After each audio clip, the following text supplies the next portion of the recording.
It is now 2026, and the first order of action is making a video to predict the grid in 2027.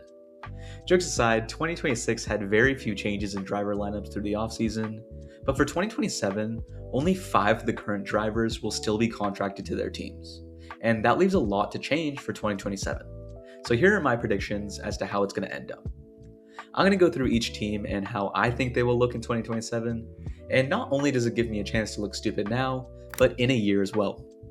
Whether you agree or disagree with me, let me know how you think things will play out next year. Starting at the bottom in the constructors, we have Alpine. Now, I've recently talked about how I think Alpine is going to have a much better year in 2026, largely to do with the switch from Renault power units to the Mercedes ones. Also, Pierre Gasly is one of few drivers on the grid to be tied down to a team, as he's contractually bound to Alpine until 2028. So that leaves one slot to go. Currently, Franco Colapinto sits there, and although he hasn't scored a point yet for Alpine, he silently has done pretty well, on pace when it comes to keeping up with Gasly on Sundays. But he just tends to struggle a bit in qualifying. 2026 is a make-or-break year for Colapinto, and his performance will be the deciding factor whether he sticks around or not. Otherwise, Alpine could give it to Paul Aron or Gabriele Mini, as they also deserve a shot in the seat. A good campaign for Mini this year could make it certain for him to take the seat, while Aron kinda needs to sit on the sidelines and hope it opens up for him. For that reason, I'd say Mini has a better shot than Aron because he's more in control of his own future. But I still think Colapinto will be around in 2027 at Alpine, as I think he will start to perform. The duo between Colapinto and Gasly underperformed in 2025, but I don't think that was through the fault of them, but rather the car. Next comes Audi, and it's a bit tough to gauge what 2027 will be like for them because we haven't seen them race at all yet. Both Gabriel Bortoleto and Nico Hülkenberg are contracted to Audi for 2026, but it ends there. To me, it's no question that the team hangs on to Gabriel Bortoleto. He is one of the most promising rookies on the grid this year, and given a competitive car, I think he has world champion potential. But what do I know? Anyways, he was brought to the team with Audi in mind, so I doubt they would let him go 1 year into the project. As for Nico Hülkenberg, I also think it's fairly certain that he sticks around. He's still qualifying in places above where he should be, and finally scored his best result of a third in Silverstone, so technically speaking, he's in his prime at the ripe age of 38. Unless he decides to hang up his boots, I really don't see him leaving. And to me, this is one of the strongest duos on the grid, and there is a reason Audi chose these two to spearhead the operation with the new team. So there's no way they would move on from him within their control. Haas is up next, and I can tell you this time, I don't keep the same lineup. Haas has primarily become Ferrari's satellite team with their past two juniors, Ollie Behrman and Mick Schumacher, and with Sauber being gone, they're the only team that can help Ferrari out. Even though that is the case, I actually don't think that'll be the route that Haas will take and take another Ferrari junior. As a spoiler, I'm saying Ollie Behrman won't be at Haas in 2027, and I'll get to that later, but the thing to me to look at is Toyota. I actually predicted that Toyota would have a bigger role in Haas going forward back in August last year, and now they're part of the team's name and logo.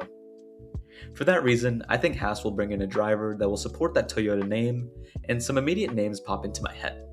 Sho Suboi, Ryo Hirakawa, or even Kalle Rovanperä in the future, but I'm going to go with Ritomo Miata.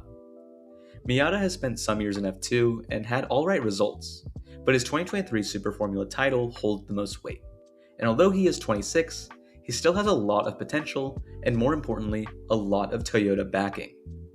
The move of Miata to F2 is actually very similar to that of Colton Herta, where he did well in another series which is regarded as above F2, but moved to F2 for opportunities. But that's a topic for another day.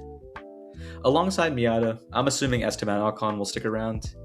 He had a bit of an underwhelming year in 2025 and was outperformed by Ollie Behrman, but Haas tends to enjoy having a chaotic veteran stick around, so I see Ocon filling the Kevin Magnussen role going into the new Toyota era.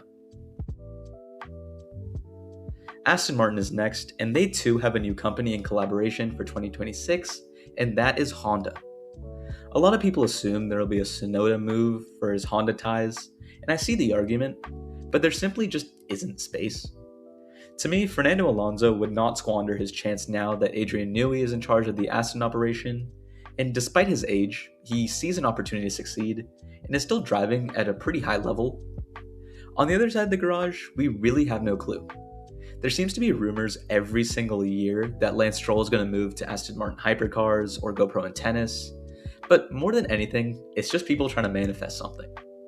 Time and time again, he stays in the seat, and I see no different going forward. You could say it's tunnel vision, but the past years have taught me that no matter the rumors, Lance Stroll stays put. It's unfortunate for Aston Martin juniors like Jack Crawford and Mari Boya and Felipe Drugovich in the past, as there really only is one seat available. But the game is the game, and love him or hate him, Lance Stroll is here to stay.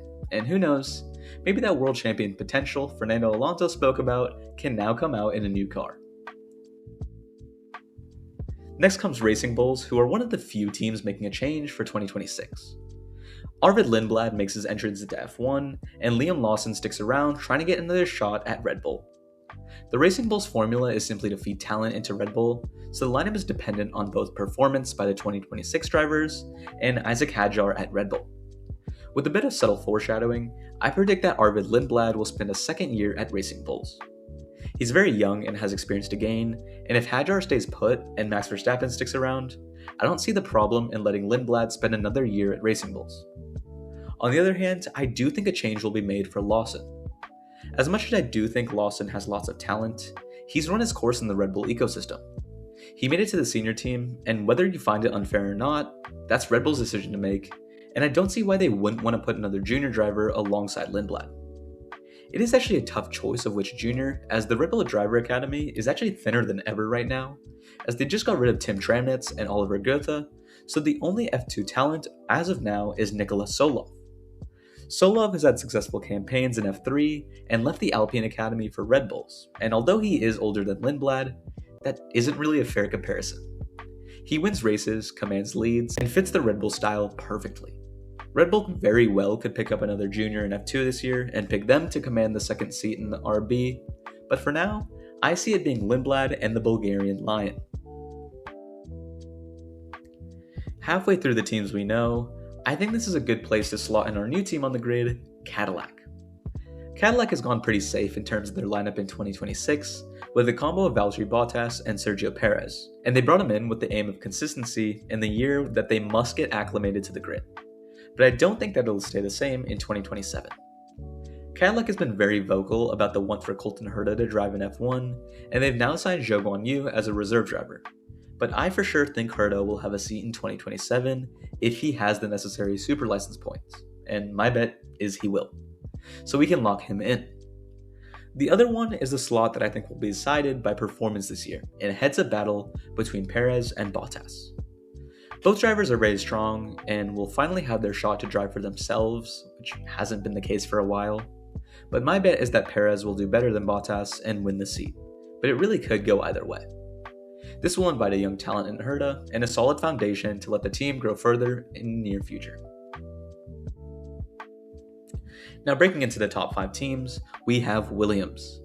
The current driver pairing of Carlos Sainz and Alex Albon is extremely strong and helped deliver a P5 in the Constructors' Championship in a year that James Vowell said was going to be a tough year, with development focused on 2026. With that being said, I think Williams is going to take a big jump in results for 2026, and they've already scored 2 podiums this past year. With that prediction, many of the rumors of Alex Albon or Carlos Sainz moving to a top team are dismissed in my mind, because I believe Williams is going to be that top team. I will be making a video on my predictions for the 2026 season soon, and Williams is probably placing higher in my mind than where a lot of people will put them. Either way, Williams has been a project, and with them going from backmarkers in 2021 to now scoring podiums only 4 years later, I don't see why it would stop there. It's a project that succeeded, and having 2 strong drivers is a huge advantage for Williams, and I don't think the drivers themselves will want to leave that behind. After that is Ferrari, and despite rumors of Charles Leclerc looking to move on, he is contract to Ferrari for 2027. So I'm going to listen to the contract and predict he'll say.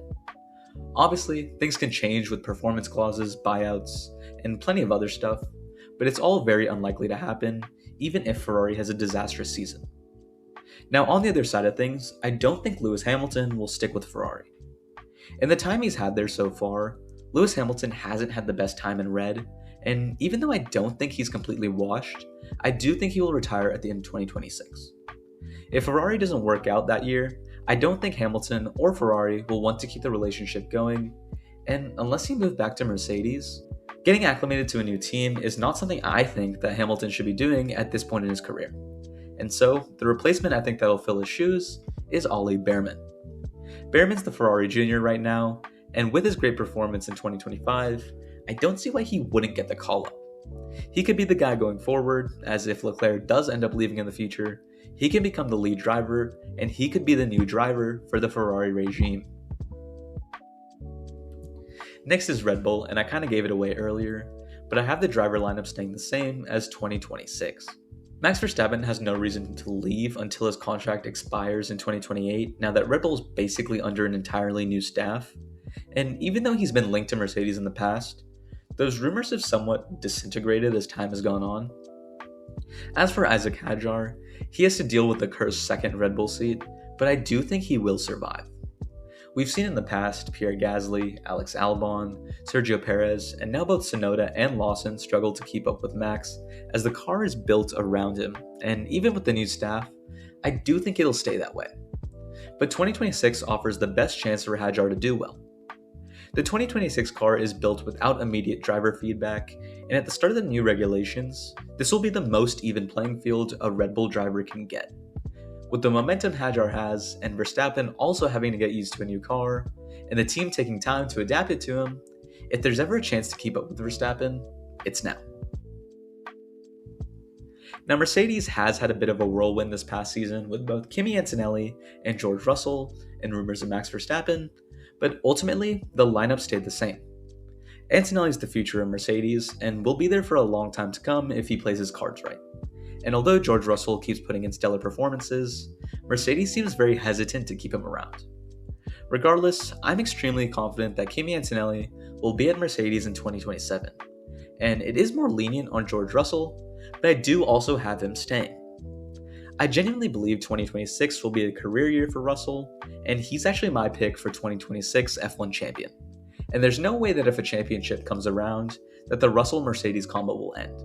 So in that case, Mercedes sticks the same in my mind, and they still have a really young duo, so there really is no need to make changes for longevity concerns.